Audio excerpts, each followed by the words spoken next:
Hey, so how's everyone doing? What's going on? People, this is episode 123.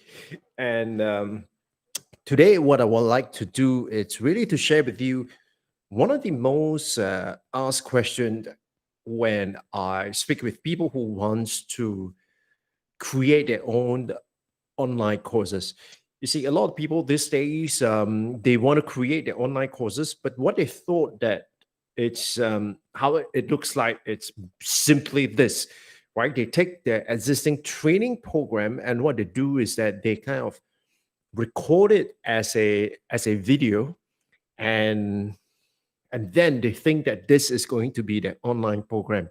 Now, I can share with you from my own personal experience itself, that is not the way to create an online course. If at all, that's only the only reason why you want to record that is so that you are able to kind of keep a copy of what you will say in during the course itself, but to use that as a training material, no.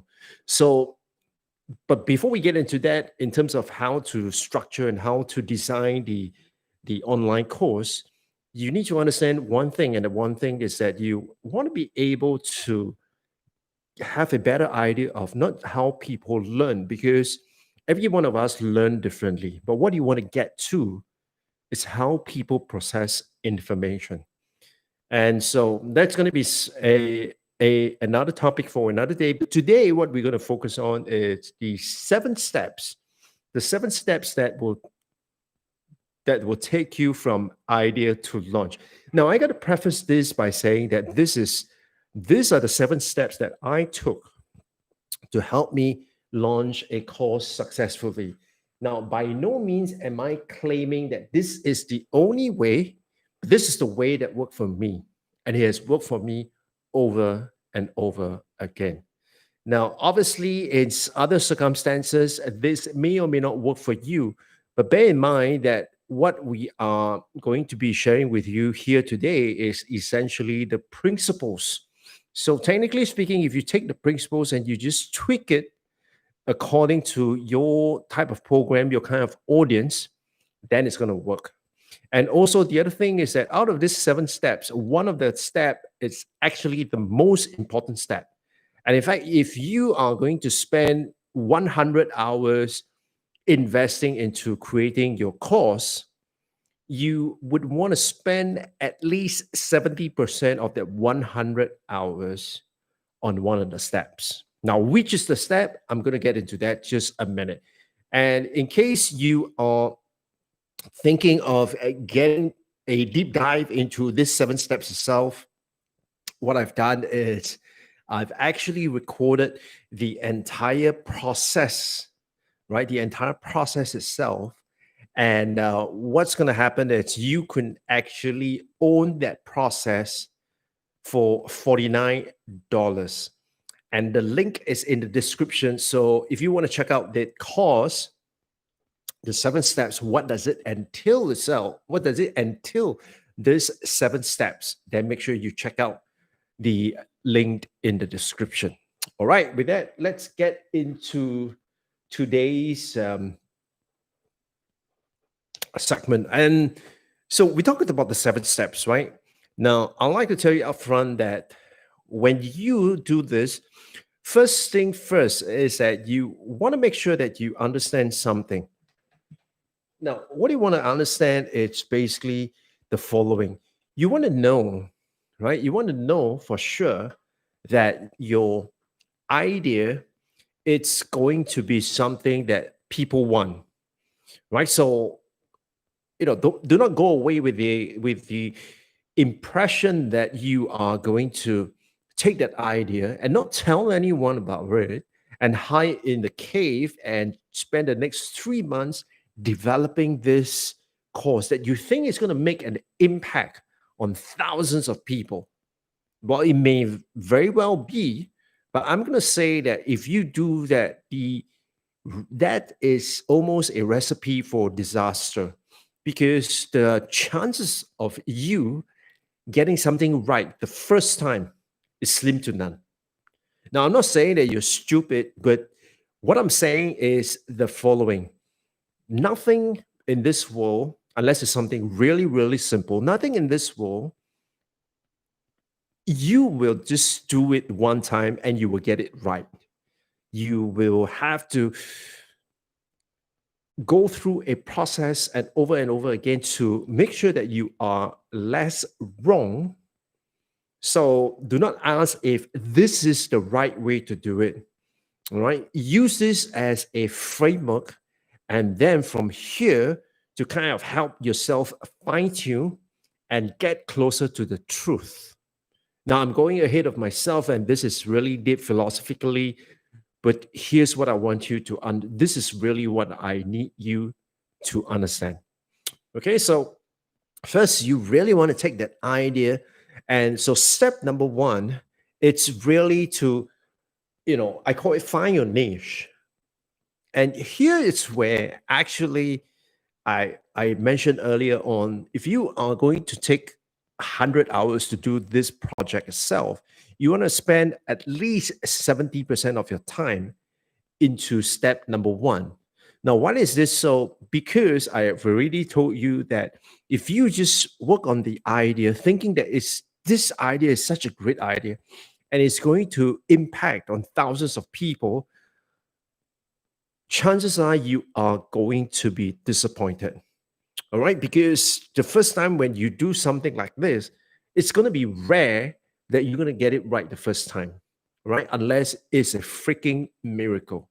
So, what you want to do is you want to fine tune, you want to make sure that you get it right. And so, how do you get it right? Well, I look at it as a 3P framework. Now, the 3P framework essentially talks about proficiency, problem, and then we talked about people, right? So the proficiency, let's talk about you first, right? Because this whole process starts with you. You are the one who has the experience, the knowledge, the skills, the expertise.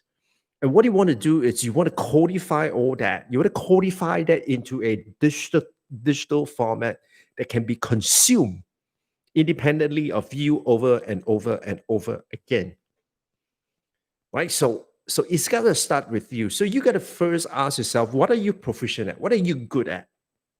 Right? And so once you have identified that, you know that this is something that you are good at. After once you've done that, then you go on to looking at the problems and the people. Now, a lot of time people would ask me, well, you know, I would want to work on something that I'm passionate about. And so my question to them is, I will come back to that and I will ask them, but are you good at it? And they will say, well, it's if you're passionate about something, you can then develop, your proficiency in that. And my answer to that question is yes, that is true, right? That is so true. Because arguably, the people who are really passionate about what they do, they will invest time to sharpen their saw and to make sure that they are on top of their game. That is true. But let me ask you a question. If you are the client, if you are the one who is paying for this course, would you take a course from someone who is simply passionate about it, but may not have that level of proficiency yet? Would you pay? And so if your answer is no, then it's only fair that you will expect your learners to accept no less. So, which is why I've always start off with something that you're proficient in. Now, if that something that you're proficient is also something that you are passionate about, well done, right? But I am one of these people who fall under the school of first, you got to bring in the profit, then you can bring in the purpose, right? So you want to talk about purpose, you want to talk about passion. Yes, you can do that, but you're not going to do that at my cost. So if you're going to do something, I want to make sure that you are proficient enough to be able to do the work, right? So proficiency is the first thing that you want to look at. What are you proficient at? Now, next, you may be proficient. Like I always remember this conversation I had with a friend. So he wanted to get into a joint venture with me. And he said that, well, he will take care of the financial projection part, and I will take care of the marketing part. And so when he asked me, how should we split? And I said, well, it's going to be difficult to determine what's going to be a fair amount of work. And I say that, well, in order to not go into any squabbles of any sort, right? Just split it right in the middle, 50% to you, 50% to me for every project. So initially he said he agreed to it. But 2 days later, he came back to me and he said that, well, I do not think that there is a fair distribution of profit or revenue for that matter. And he said, so I asked him, why not? And he said that, look, the financial projection really takes a lot of time to do that. And I say that, well, the marketing part, you also take a lot of time to do that. I have to invest time to see prospects, to nurture them, to go after them before I could turn them into a paying customer. And he said, well, actually, that's not so difficult. So I already knew what's going to happen. So I said, well, if that's how you perceive it, then why don't you make a suggestion in terms of what should be the percentage that we will split? And that's where he said, well, I think we should split 70-30, 70 to him and 30 to me. And then he said something that really pissed me off. He said that, well, the marketing part is actually something very simple. Anybody can do that. So I said to him, I said, well, since you say that, and I believe in the amount of work that you are going to put in, I have no doubt about the quality of your work because I've seen your work. Now, what's going to happen is that you may be the best financial projection guy in town, right? You may be the best car mechanic in town, but if no cars ever break down, you're not going to have a job. So I love it as that, right? So once you look at the proficiency, the next part you want to ask yourself is what is the problem that your proficiency can solve? What is the problem that your proficiency can solve? Now, this is the part that many people jump from, proficiency, their idea, into let's think about what is the course that I'm going to conduct. No, the idea behind this is that you go from the proficiency, then you look at what is the problem that you will solve. And once you have the problem that you solve, then you go with who are the people who have this problem. And this is the part where I say that you're going to spend 70% of the time into this. And I would tell you it's well worth it because downstream it's going to help you save time. If you do a subpar research at this stage and you rush to take these next 6 steps itself, what's going to happen is, you're going to end up with a brilliant idea, but no one wants to buy. All right. So you decide which you would want to choose. So once you know the problem, the next thing you want to ask is, who are the people who have this problem? Now, again, this is something that is very, very crucial. And it takes someone with a business experience to be able to identify that. Let me give you an example.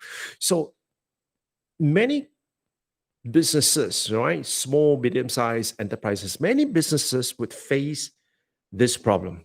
They will face problem with credit and they will face problem with cash flow, right? I would say, a good 80%, 90% of the companies actually have this problem. Now, unless you are a well-endowed individual or a company, you have only got so much resources at your disposal. So wouldn't it make sense for you to focus your attention and allocate your resources to the best possibility to get you a win.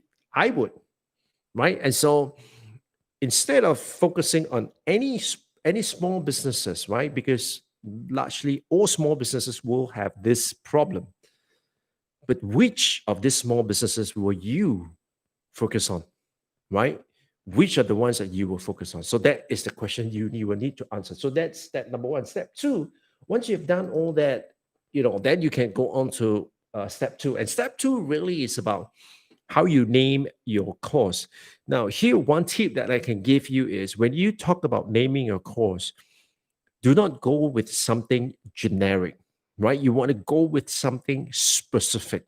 For example, this course, this 7 steps that I am recommending to you is that it goes from ideation to the actual course, right? To the launch of it. So we go through all 7 steps itself. Okay. So you want to, you want to give a specific idea. In other words, you want to be able to help your learners, your prospective learners, envisage what is the end goal. Because if you just say that, well, the course is create and sell online courses. Yeah, I mean, someone who has been studying this topic and this field would probably understand what you're saying. But for most people who are just starting out, they will be quite at a loss. So what you really want to do is you want to give them as specific detail as possible. All right. So the next thing is you want to name your course. Now, after you decided on your course, the next part really is to look at how you're going to price your course. Now, one of the major mistakes that I make during one of the launches of my courses was that I priced the course too low. Now, when I say too low, obviously low is relative, right? And so what happens is, the idea behind this is as follows.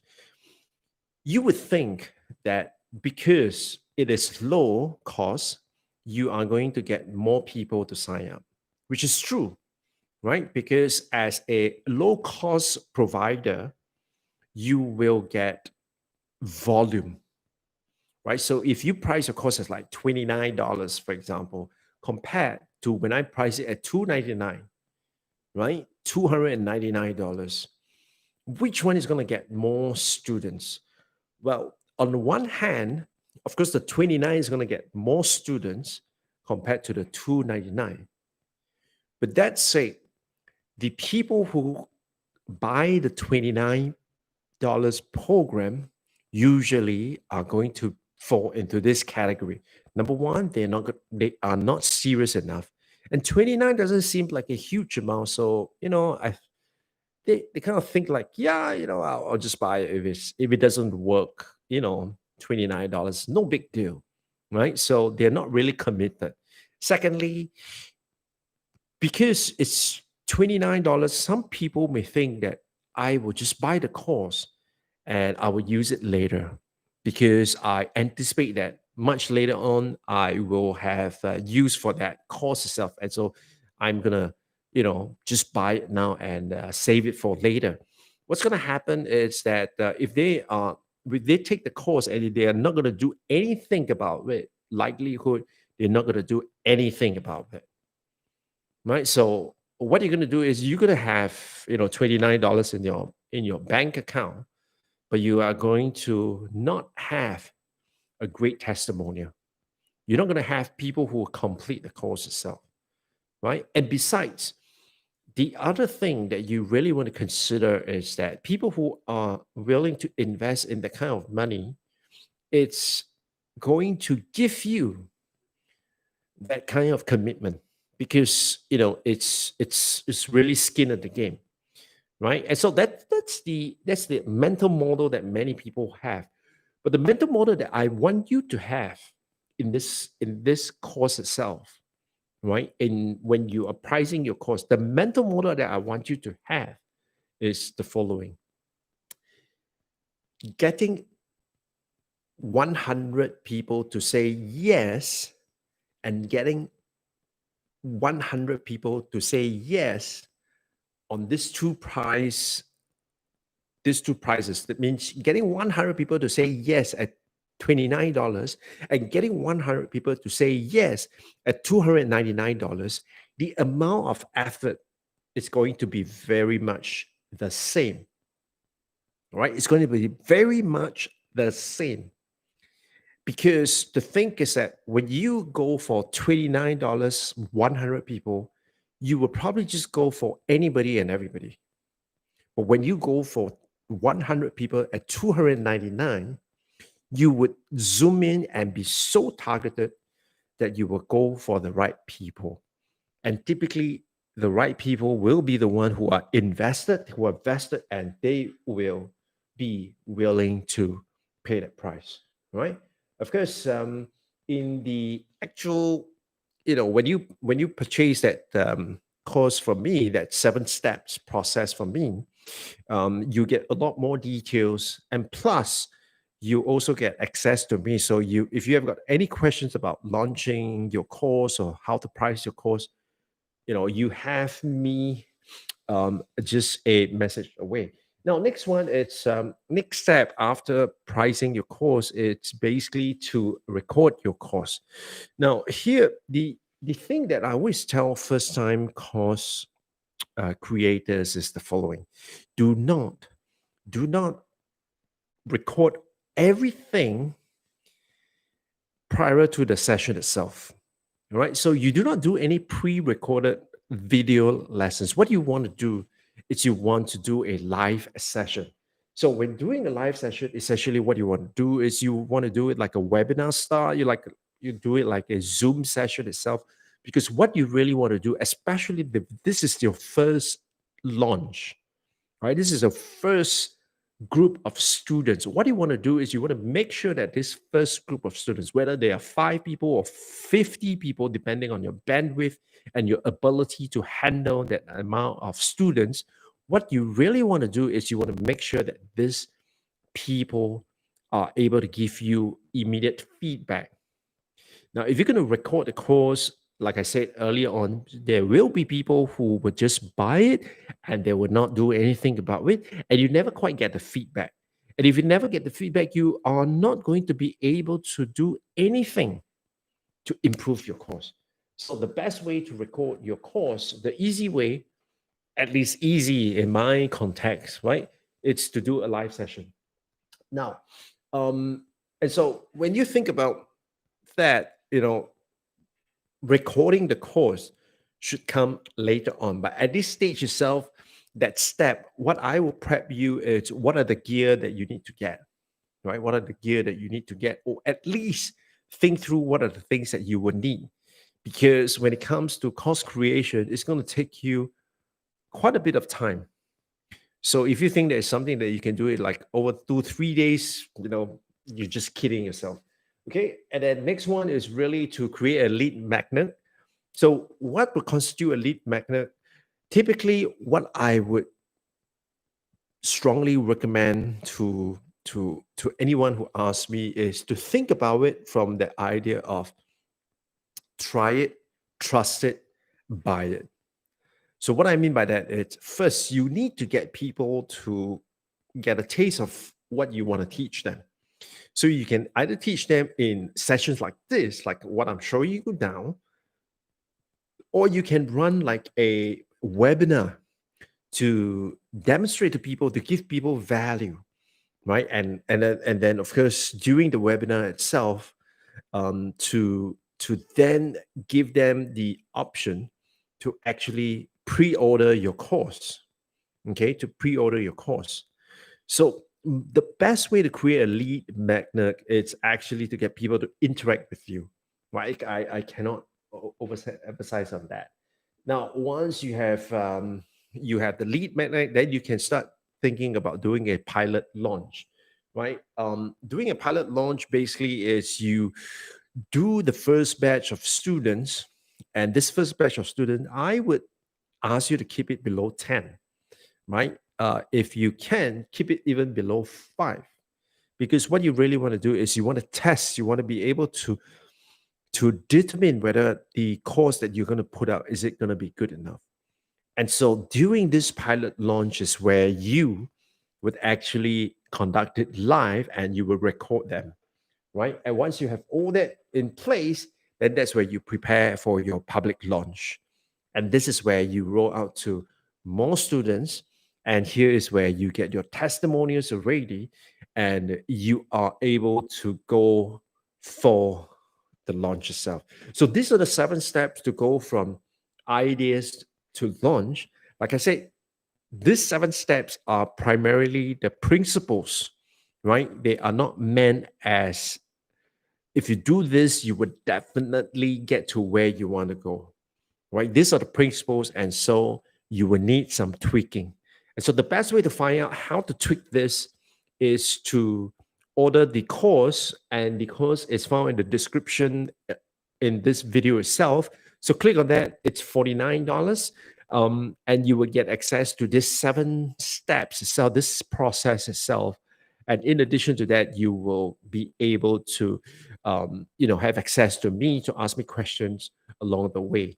All right. And so with that, I would really want to know if you have got questions for me, if there is something that you'd like to know. Make sure you send me an email, and I will be more than glad to share with you. Okay. And I've got something to show you.